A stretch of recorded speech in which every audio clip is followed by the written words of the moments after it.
Asking you one question about the fact that I know the law says that, but there have been several instances in the banking space where the law gives a discretion even to the bank and the regulator, and it has not been enforced to the letter.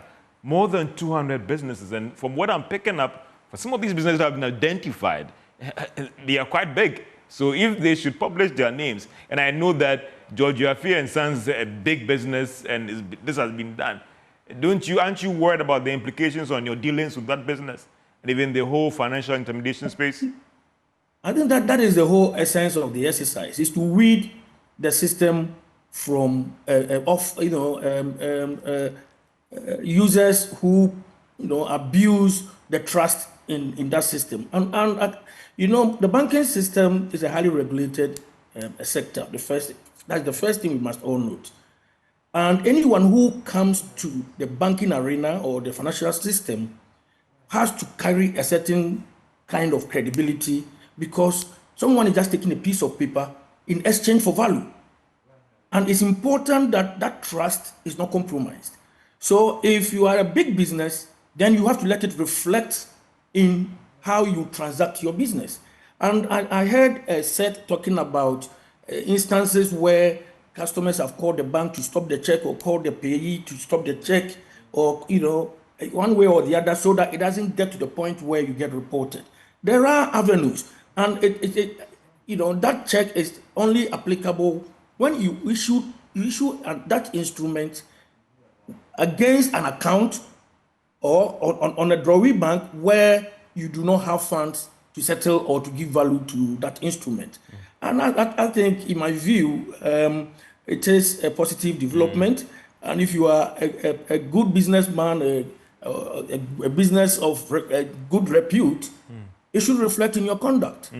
And your conduct includes how you use financial instruments and how you access financial services. And good businesses, in fact, it will be very difficult for good businesses to go through this and to get to the point where they get reported 3 times.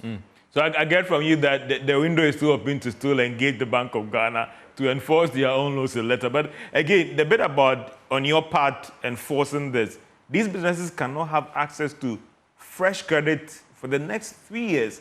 How committed are your members in enforcing this? You need to talk to suppliers, talk to banks, talk to other traders, and how much money they have lost through that checks. It will amaze you. People have taken goods and disappeared. And people are stuck with a piece of paper that cannot generate value. So much as the banking system is interested in ensuring that customers can trade freely, have their transactions safely and securely traded, we are also interested in the safety and sanctity of the financial system. So it is important that we place a lot more value on that than the discomfort that a few businesses. We are talking about millions of customers against 229 odd number that have flouted the law.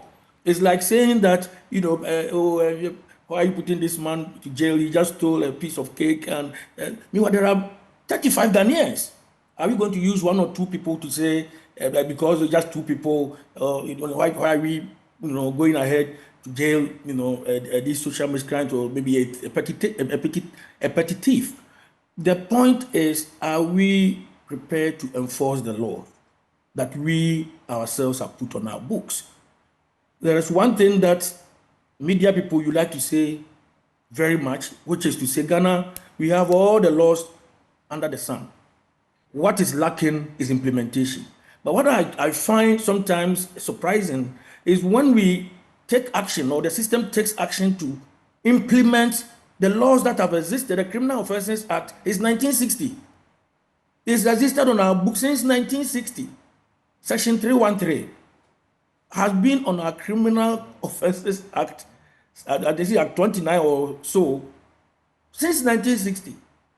And you are saying that in 2024, we are giving credence to operationalize it, and you are saying we should continue behaving like we are in 1940.